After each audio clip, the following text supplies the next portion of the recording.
Good morning and welcome to your daily game face. I am Dr. Kim Lannon here on a beautifully, somewhat chilly June 11th.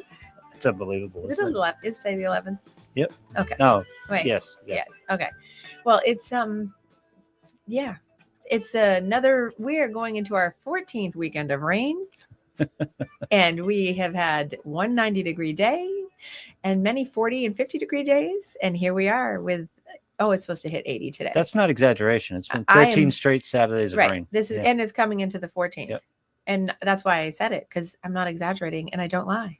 I didn't say you lied. Oh, I'm just It's- saying. People take that as an offhand comment, and it's But it's actually a real thing. it's a real thing. Right. Yeah. And I believe New York City is on its 8th weekend in a row. But screw we them. are going into Yeah. 14 weekends in a row with, of course, the days that I'm working tend to be nice. The days that I'm Well, weekends. Yeah. are weekends. Yeah. So I can't do anything. Oh, I can. People are like, you can do that in the rain. I'm like, no.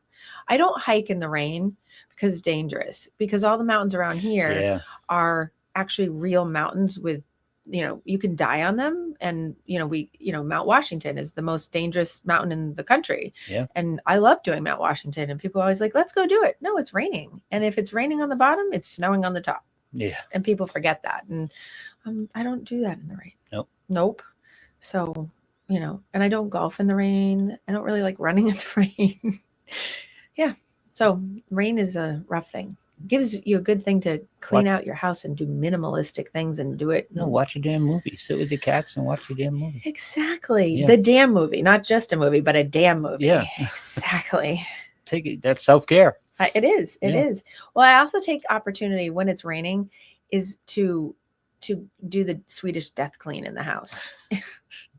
When you have rainy days and because I don't really like to sit around during the day and, sit. I like to do things. So that's when I can do my attic. Isn't the whole idea of the Swedish death clean you do it once when you die? When No. somebody dies? No. No? No. Swedish death cleaning also can be to clean out, to minimize down all the crap you have. Yeah. And get rid of it. And I have to do that. I feel like I'm always doing that. Yeah. But we'll see. But definitely right now it's looking like a couple days of cleaning out. So anyway, so other than that, it was a lovely weekend of graduations. Oh, nice. Uh-huh. Oh, that's right. Abby? No. Oh. Kate and Cam. Kate and Cam and a whole slew of other people that I know within that group. Yep. All graduated. It was lovely. It was long. And I sat through a lot of speeches that were long. Yep. And it was a lot. But it was fine. And it was lovely and it's over. I'm like, checkbox. Yep. So that was good. But graduation season has started and is ending. And now all the parties start. Everyone's like, you coming to the graduation party? Yeah. I'm like, oh. So here we go. It's lovely. Yep. But yeah. But this weekend is Father's Day weekend. Yes. So happy Father's Day to all the dads out there and to you. Thank you. And it's also supposed to be summer. So one of the topics I was going to talk about today, because it's June and it's the year and the month of you in June, but I was going to talk about like summer and travel and the psychology of travel and the psychology of heat, if we ever had any, of summer and things that were related to summer. But before we get there, Oh, yeah. the number one request for the past 2 to 3 weeks for me is, especially in light of the past 2 days in the courthouse of Canton, Massachusetts, Judge Bev and the Karen Read trial. Yep. Everyone's like, can we hear you talk about the Karen Read trial? So Explain to me the the hoodie thing, because I haven't had a chance to catch up on any of the normal catch-up people so that I was I going to catch say up the with. hoodie thing. Oh, yeah. So Yeah. So the hoodie thing. And The last mistrial request. no, that wasn't the last one. The second one. There's other ones too since. I'm trying Have to there been since? I think there was one more after that. Oh. But okay, so the hoodie thing was that the criminalist who, from the first trial, the criminalist who did the The examination. guy who's been working 17 years to get his bachelor's degree? Yes. That guy? Yeah. Yeah. Yes. So the criminalist from the first trial made holes in the sweatshirt, in the back of the sweatshirt, a whole pattern of them that were not anything related to the actual crime scene or anything that happened to John O'Keefe. And this trial, the prosecution presented it as if he lied. He blatantly lied to the jury and told everyone that this is what happened to the hoodie and presented it this way. And of course, Alessi, the defense side, and so wait, he said that the holes were part of the case? Yes. And when it wasn't, the criminal listed it. Right. And did not tell the jury in this trial that those holes were not created. He misrepresented. He let's say he vaguely implied, but directly implied that they were part of the crime scene and part of what he didn't clarify. So through omission and through the things he said, it was just a lie. I mean, let's call it what it was. Yep. And so he got called out for it. And the defense came up and called it out and gave a great argument that was very well articulated about what happened and pointed out to Judge Bev this whole thing. And so I followed the defense attorneys in the state that are watching this and posting up about it and talking about like all the things. So, cause I'm not a lawyer, it's outside of my scope, but I'm watching it and I can talk about the psychology of some of these things, but I can just tell you what I've seen from the defense attorneys talking about how it should be on multiple of the mistrial asks that this should be a mistrial with prejudice so that it can't be retried because there've been so many missteps, right? This one was so blatant, like they've been blatant, but this one was so blatant. And Judge Bev just was like, nope, it's going to be fine. And then they spent forever trying to figure out the language of how they were going to reintroduce it so that she could protect, this is my opinion, psychologically, so she could protect the defense. So she could protect the prosecution from looking like they were liars and being liars. So she had this wording and she was riding the defense hard about what they were wanting to be said, which was totally reasonable for what they wanted. But she was, nickel and diming them to death on wording to instruct the jury about what happened. Cause she didn't want the prosecution to look bad. And then she comes out and makes these editorials throughout the whole thing yesterday and the day before. And look at the jury. They're so fed up. I just laugh at this. They're so fed up with this. I'm like, no, honey, they're fed up with you. Like, I would imagine they're just annoyed with you because you're making side comments. You can see yourself doing like things like this. Yeah. She's covering her mouth while mouthing something over to someone on the side. Like she's doing all these things that are live on camera. And I'm thinking, do you not see that everyone sees what you're doing? But nobody's doing. Here we are in another case of we have bad things happening and no one's doing anything about it.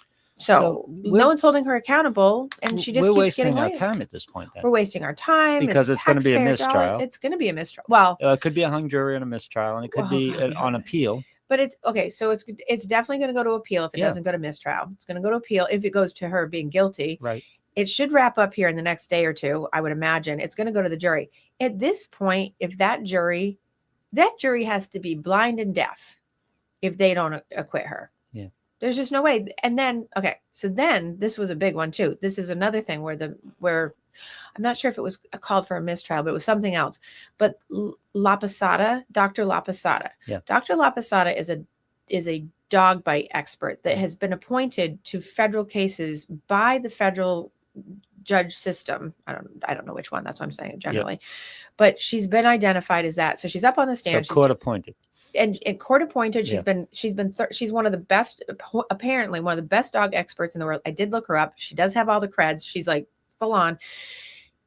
And they tried to impeach all of her statements, and Judge Bev, again, it's just amazing. She's just bypassing all of it. She's disallowing the testimony, saying she's not a credible witness because she came right out and it was so good. I don't know if you saw this, you probably didn't, but she, so the defense was asking her about the car and did she look at the car and did she look at, and she's like, I didn't need to. And yeah, they were this like, is the woman he asked if she had a memory problem. right. Nope. That's different that's woman? different. Okay. Nope. That was last week. All right. Yeah. Right. That was prosecution asking that. And she was like, Yeah. no, she doesn't. She's the one that inserted herself in the case to offer her this. So La Posada Dog bite. that's the one they brought in. That's the defense brought her in. So she was an excellent witness, but Judge Bev is kicking her testimony out, saying it's not good, but it is good because she specifically said that over and over again that she didn't need to look at the car in the way that they wanted her to look at the car because she knew by looking at the injuries on John O'Keefe that they were from an animal and that they were from a dog bite. Judge Bev didn't want her saying right. that they were from a dog bite. She's protecting the Alberts, right? And yes. the dog. And so she didn't want, she did allow for the word animal, but she doesn't want so she made them strike, and I'm sure that I'm missing pieces here, but she made them strike part of the thing where the doctor says, I didn't look at she said it several times. I didn't look at that because he didn't get hit. She says it over and over. He didn't get hit by the car. He did not get hit by the car. It was not a car hit. It was something else. And it was a dog bite. It was a dog attack, as whatever she said. Did she strike these based on an objection, or did she spontaneously strike them? Both. Both? Yes. Oh my God. Mm-hmm. So she spontaneously just struck the statement of a witness. I think one time she spontaneously did it, if I recall correctly. I could be wrong on that. It was so chaotic. Yeah. Watching the clips from it that it was objected to a couple times, but it was also her jumping in. She has lots of editorials that I've never seen happen, like just jumping in, like, you know, on her own and like saying things off to the side, just like mumbling to herself, mumbling to the court. The stenographer that always leans back and looks at her and says, "Oh my God." And like, it's like, okay, so professional. Yeah. Right. So it's quite I'm watching it thinking the amount of made for TV movies that are going to come out for this. It's unbelievable. And the amount of money that's going to be generated around this for the insanity of this. It's a lot. Yeah. And so announced this morning, Karen is not going to speak on her behalf of defense. The defense feels that she doesn't need to. Right. Because she doesn't. No. I mean, the evidence that's been presented in this case and the amount of testimony and the amount of what far exceeds the first trial and psychologically is impacting, like, and I'm looking at it from that perspective, the psychological impact to have a jury hear all of that, even with the prosecution bringing in things that sound like, well, this could, everything else is crushing from an outsider perspective. It's crushing the prosecution's, like, there's no way that there's not reasonable doubt. There's beyond reasonable doubt that she did this. There's so many other things that were going on there. There's so many outlying things, like, you know, you have all these people talking about, you have police officers all over the country posting up videos of, if we went to a crime scene and there was another police officer in that house and we knew it, we'd be knocking on that door saying, we need to come in and look. Why, you know, so, I mean, there's so many things. Now the jury's supposed to not be watching those things. The jury, I mean, people are human. So, I mean, you know, I can't say that people are doing that. And obviously they've been reprimanded, I think, once already for something. I don't know. How did you get a jury in this state that has no preconceptions of this trial one way or the other? But that's like the same thing with like the George Floyd thing. People, how do you get they do, you know, it's unbelievable. Well, this whole thing has been such an eye opener. To which part? Everything. Is there a the psychology management of corruption structure of judges? In other words, are there judges above her looking at this that have? Well, there's judges above her, because this is one type of court, and then there's other judges above. Well, federal court. Yeah. No, I mean, I know there are other judges at other levels, but does she report to anybody? Is anybody reviewing her performance? So I don't know where she's in the line. I haven't done any of that research. Now I can, but I would imagine that there's judges looking at it. But you would think at this point, but this could be said for a lot of things going on, right? If you're looking at it and there's something going on, why isn't anyone stepping in to say, okay, you have to recuse yourself. It's out. You're over. You know, which is, you know, obviously Alessi has asked multiple times for recusal, mistrial, mistrial. I think there's been 4 mistrial. Yeah. I think there's been 4 mistrial asks, maybe 5. I don't know, but it's insane. And there's a reason why. And every defense attorney I hear or watch or have in my life that talks about it, that everyone's saying like, this should be done and mistrial with prejudice, meaning it can't be retrialed and done because it's over. And then they have to go after, Proctor and Brian, what's his name, and all those people.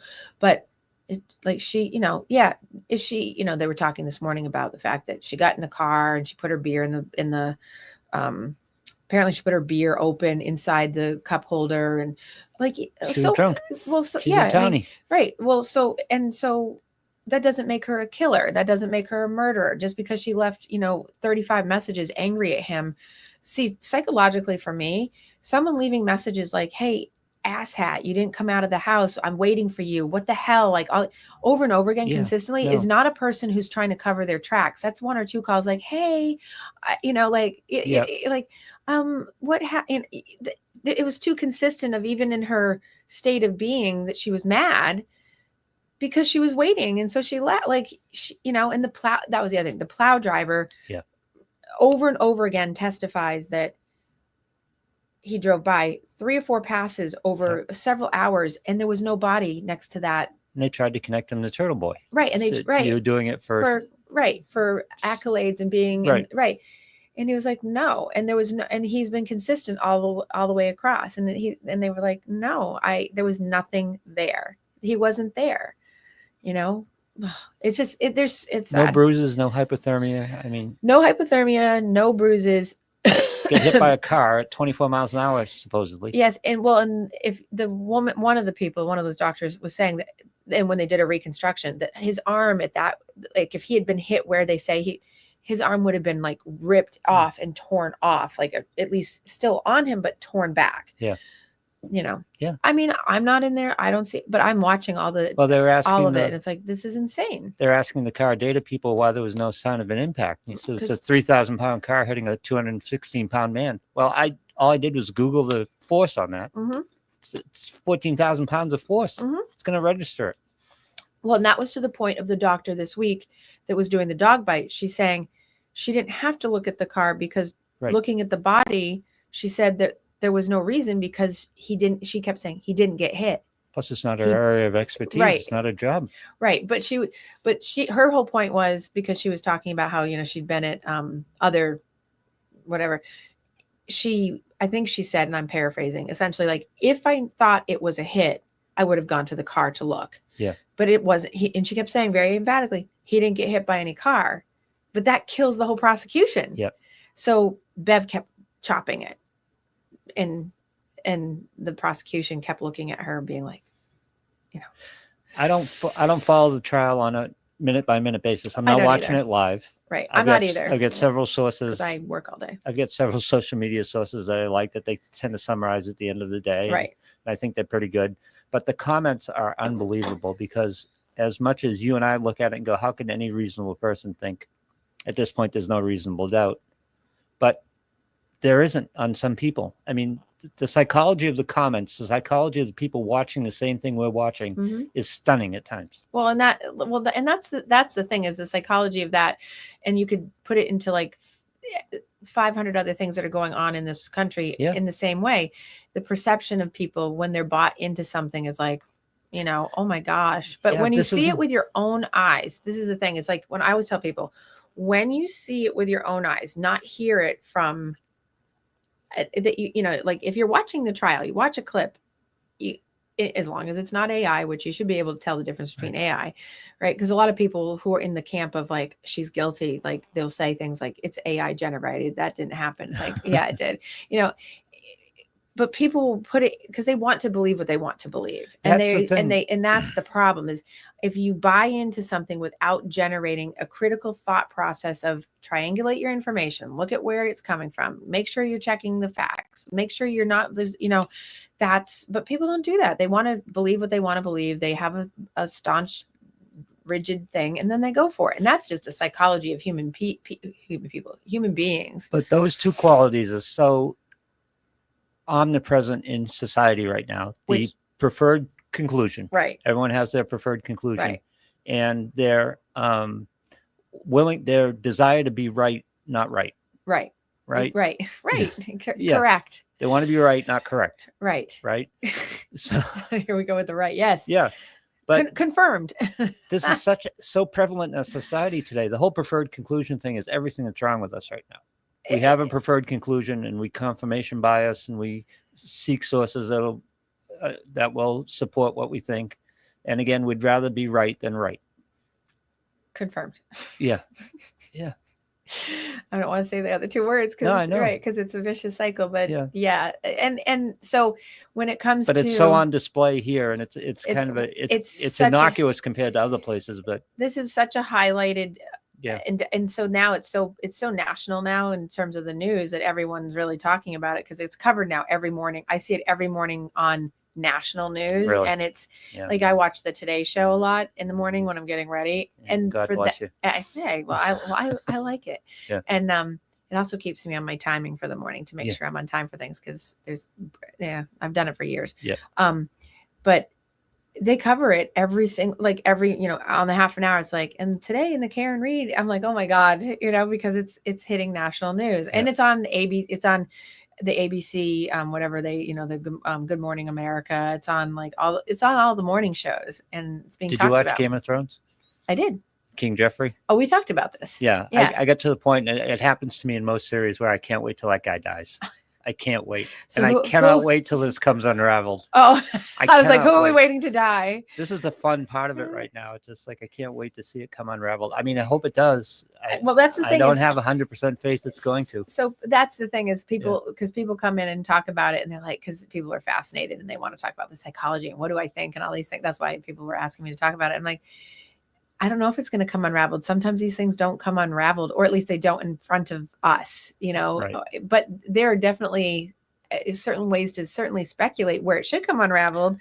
I mean, right off the top, Judge Bev, the whole prosecution team, Proctor, like half of the witnesses, the Albert family, like it's all, and they're all interconnected. And that officer that moved to Boston, Dever, was saying that she didn't ever. Oh, that was the other thing that happened last week, right? So that testimony was stunning. Her testimony was so painful to watch, but because of her, but my name isn't Dever, it's Dever. Okay, that's fine. But she was so combative and hostile, but he didn't end up saying, I want to treat her as a hostile witness, but he ended up doing that anyway. But, her saying she didn't know any of the Alberts. They have the video of her walking across the graduation stage from high school, right?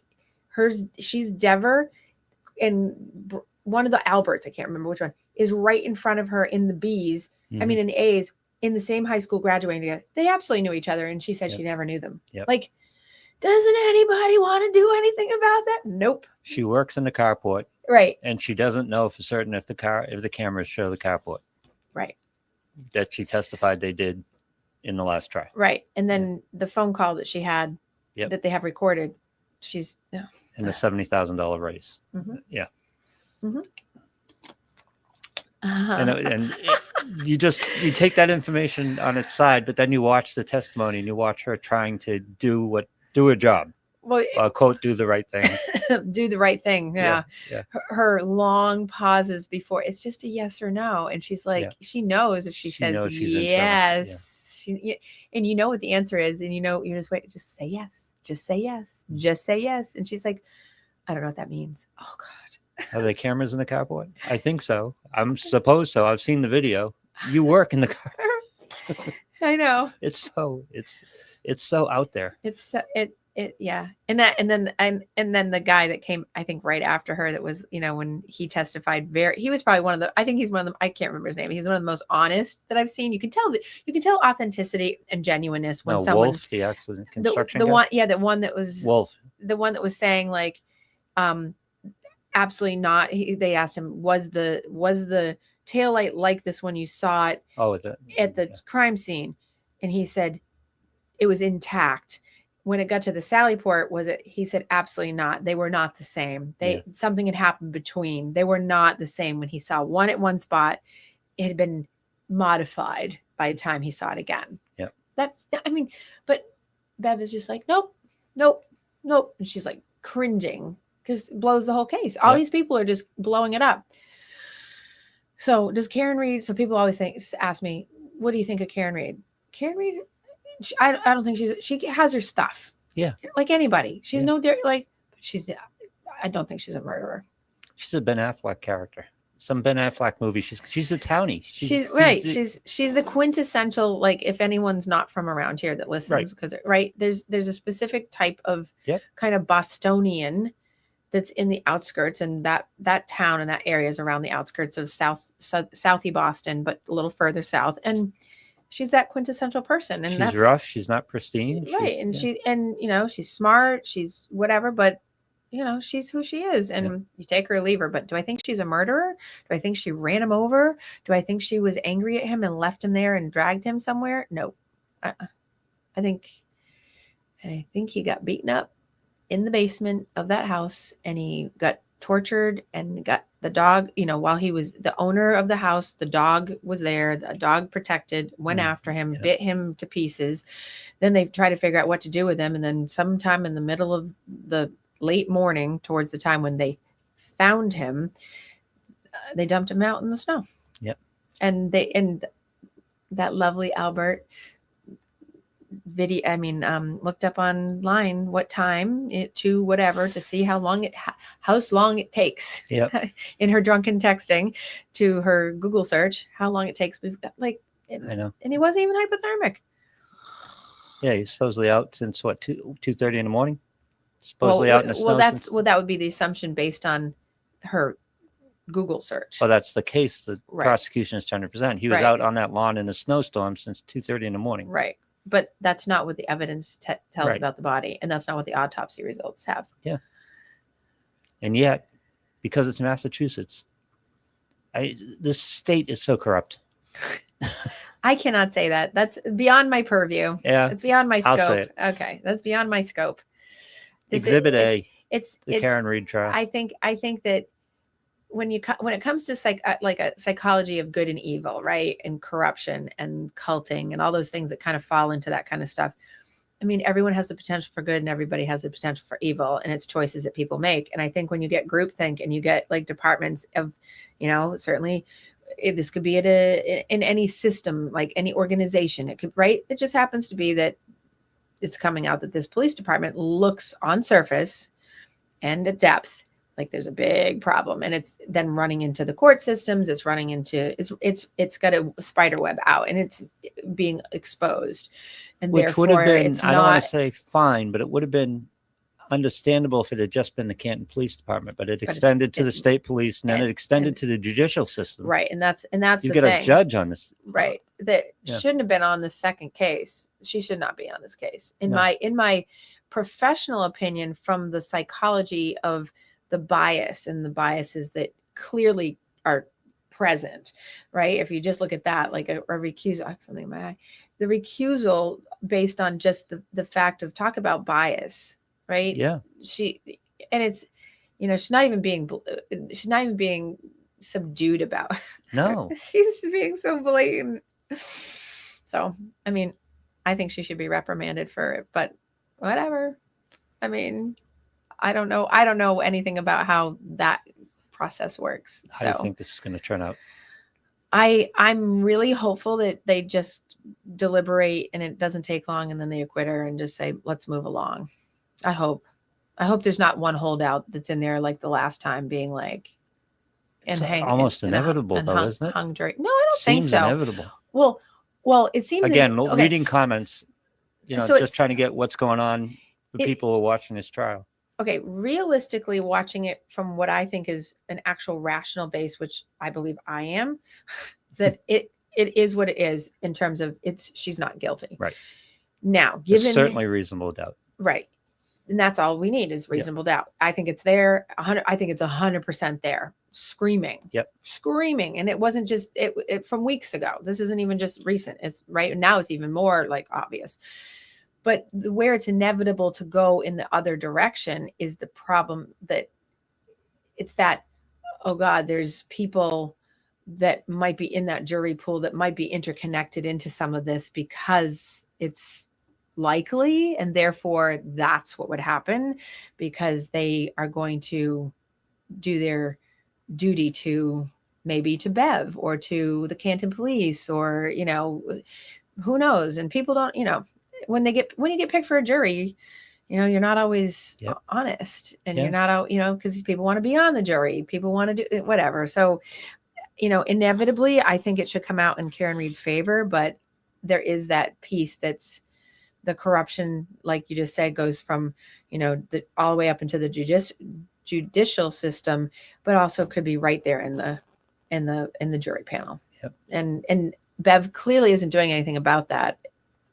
If that is because that, Other than encouraging it. other than encouraging it and having that sidebar thing that she had a couple weeks ago, where she took each individual juror, moved them around I think she moved them around in their seats and talked to all of them. Remember when we weren't allowed, the public wasn't allowed to hear what happened, but Karen Read and her attorneys were able to sit in with each one that she had these conversations with.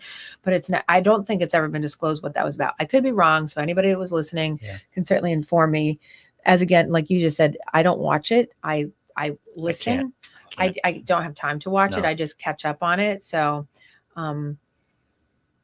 Abby, this is going to make a great TV show one day. Oh yes. Yes, it is. It is. But yeah. And books, and because people are going to write books on the psychology of this, and like, yeah. Oh, it's going to be, yeah.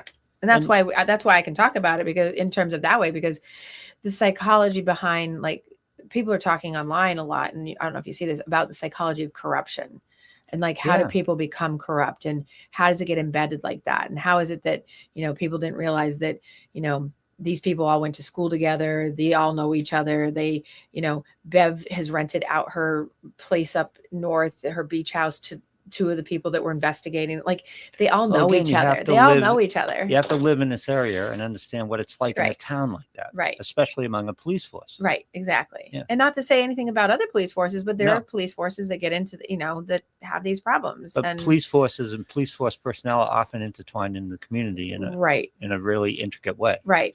And yeah, in most communities, because that's part of their job, but it's supposed to be on the up and up. And so the alternative here, from the establishment standpoint, is they don't get a conviction on her. The case is open. They have to look into something else.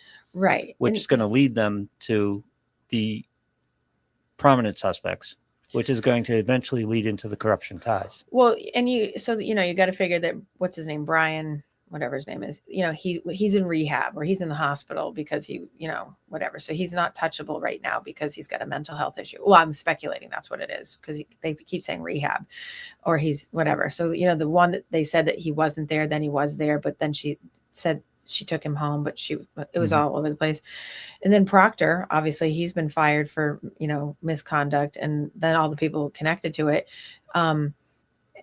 Like, I would imagine, this is in my fantasy land, and I have a couple other people that have been saying, like, I think that the FBI is watching this, and that, like, it's all being people are informants for this and that, hope.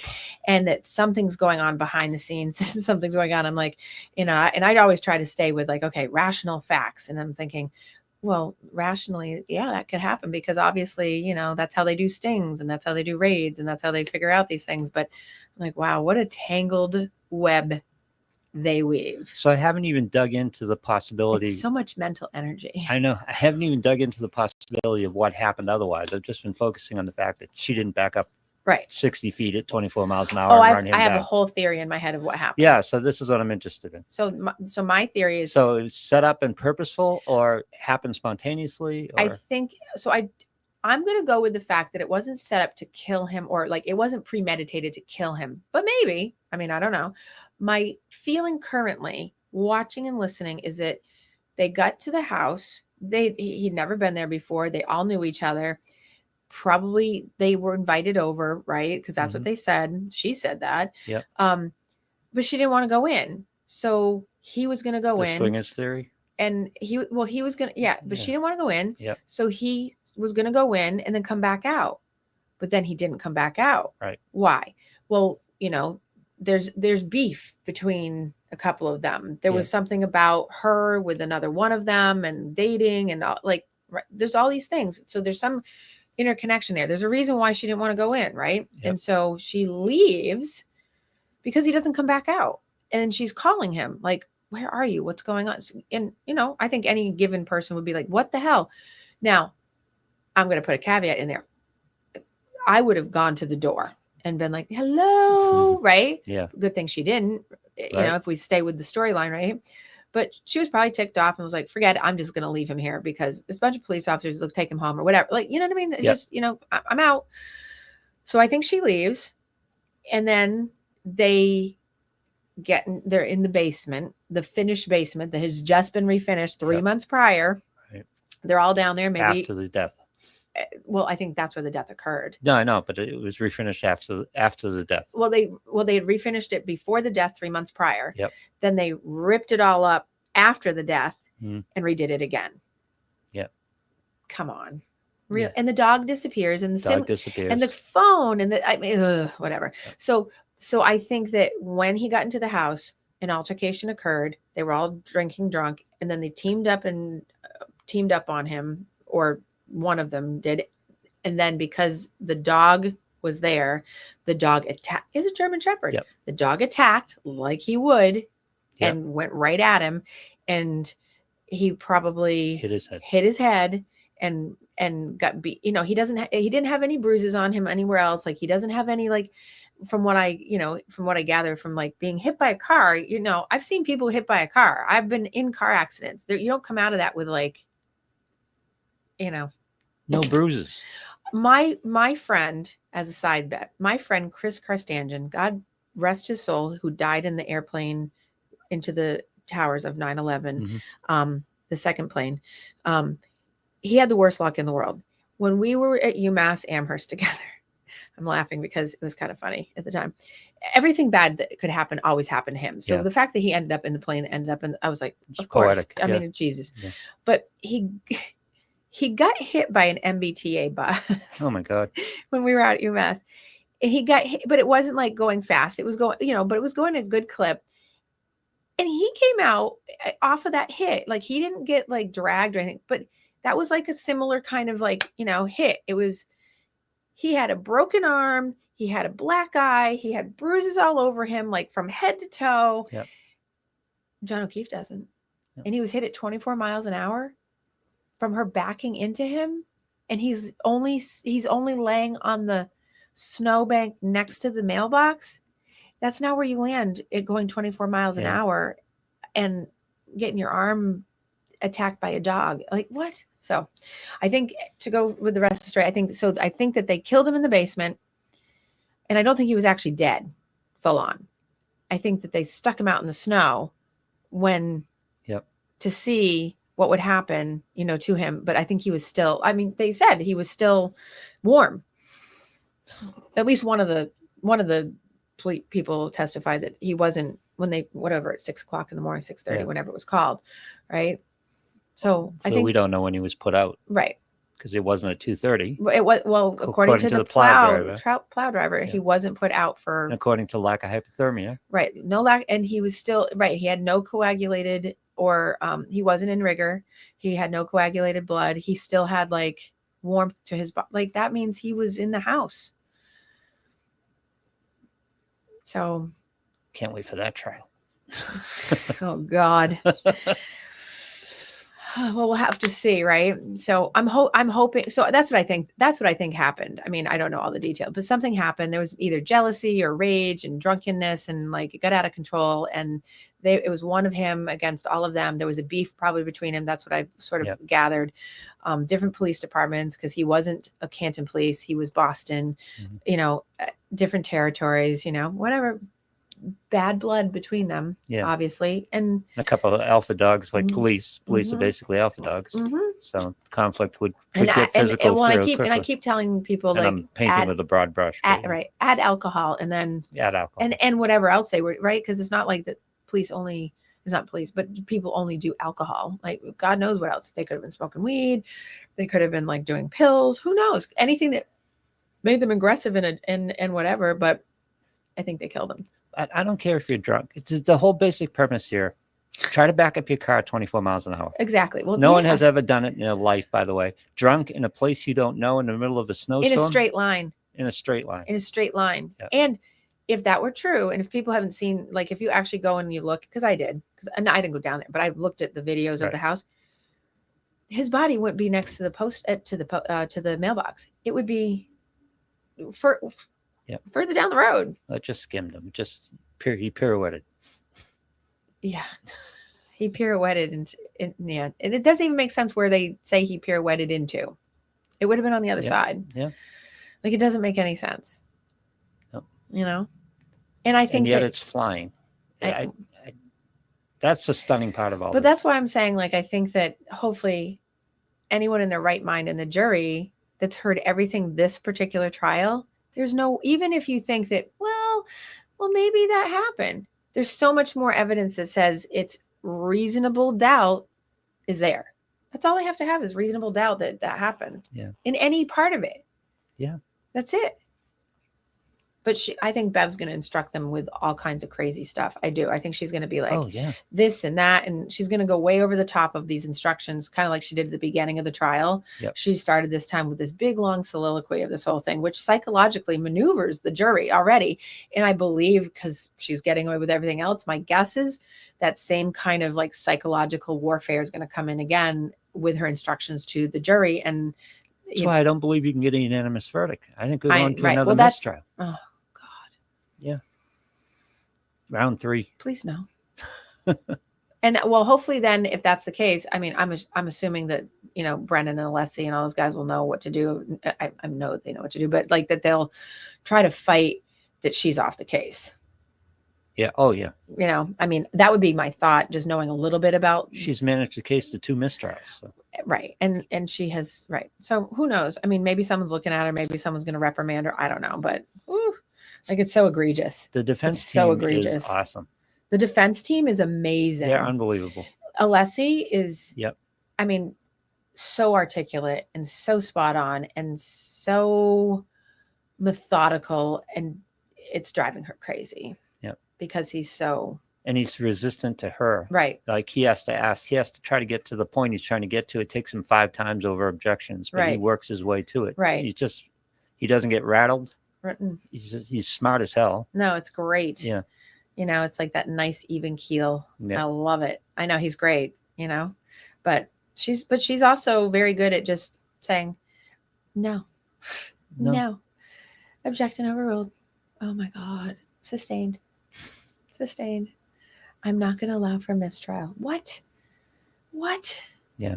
You allowed your prosecutor to admit in court that he lied, and that's not a mistrial? Yeah. What are you talking about?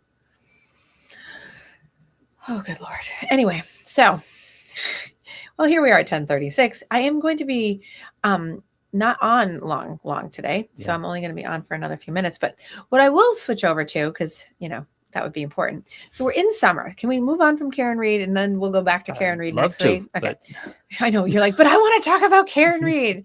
They won't let us move on. I promised people I would talk Yeah. about her. I'm going to get tons more questions this week about this, and Yep. you know, and I'm trying to address those things, and also trying to just stay to the point of like the psychology. And I didn't even talk about the psychology of corruption, but that's a whole show, right? But let's talk about summer, because it's the year of you, Mhm. and the month of you, and so in the summer of you, I've heard of it. And this what the summer of you. Summer, I've heard of the concept. Oh yeah, we just haven't gotten any of it Yeah. yet here. But so there was a whole bunch of things about like the psychology of travel in the summer, because it's when people really do a lot of traveling. Travel's down right now, just so you know. The effects of summer in general, like the you know, leisure activities, more outside sun, the effect of mental health of the heat on mood and behavior, summer breaks on the effects of like kids, and the overall role of kind of like sunlight on your person, which I have talked a little bit about in the Yeah. spring. And then, you know, the psychology of kind of budgeting and money spending, because people spend very differently in the summer because you have a lot more activities to do and you're not as shut in, especially in places up here. Not so much obviously in the South, because people do, but wow, there's so much that you can benefit from in the summer. and you know, people do staycations obviously, which is great, but if you do a staycation versus a vacation, staycationing, like do things like that are accomplishments, feeling accomplished, find a project that you can do for your house, or find something you can do with your kids or with your spouse or with your friends that are homebound kind of things that are fun. Pick up, there's so many more, like now there's pickleball sets for people. Remember, it used to be badminton. Remember, we'd always have the badminton It's set up, cornhole now. right? Now it's cornhole now, and you can get them pretty inexpensively on Amazon, or you go into Marshalls or whatever, but things that are just fun and active instead of just sitting in, because I think people are still stuck in a very pandemic-y time and still doing a lot of that. And so a lot of people just kind of close in on that. Up here in the north, we do a lot of hiking and biking and all that stuff in the summer, but it's been raining. Yeah. So a lot of my clients have been saying, "Oh, it's raining. What do I do?" Right. So it's about, I mean, some of them are going away on vacations. Now here goes my throat. And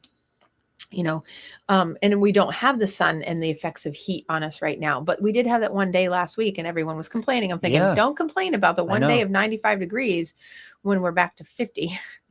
But it's but it was hard because it was brutal compared to what was around it, the contrast. Right. Well, and I think that's the thing, is that when you go from cold to that hot, it changes your chemical patterns in your body and your mood changes. And I have a few clients that have very specific kind of autoimmune things that go on, and they're very impacted by the barometric pressure and also the up and down of the heat and the cold in general.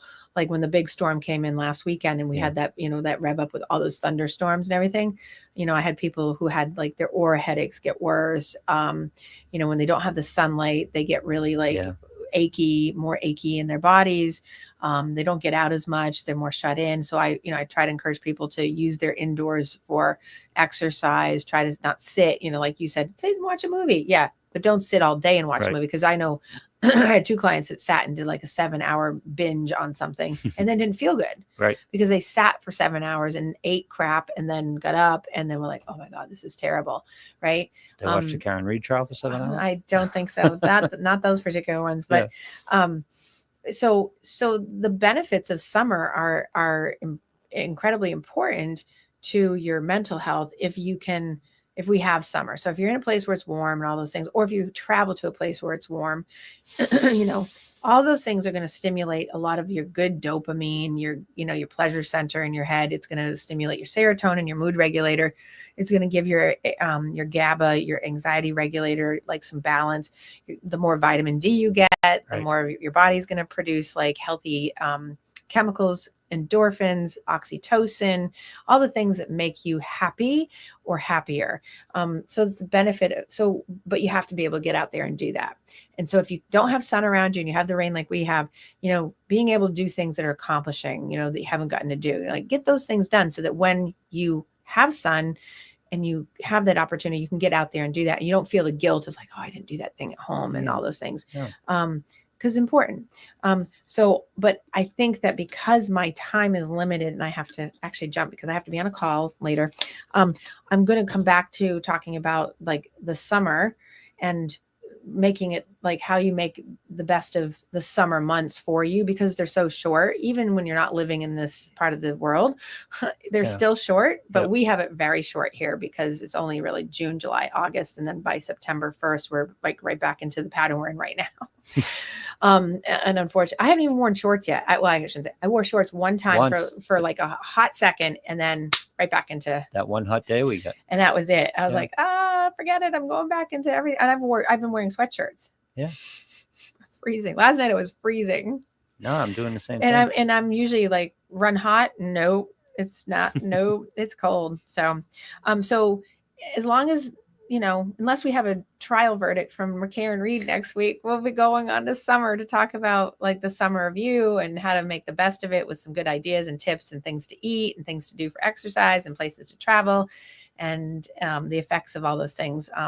But today was Karen Reed and the psychology of, and not really the psychology, but just the the funness of watching the Psychological vicarious circus of the of Karen the Reed Karen trial. Reed trial Yeah. and all the players. So anyway, you guys, hopefully this was at least entertaining today, and I will see you here next week. Thanks, guys.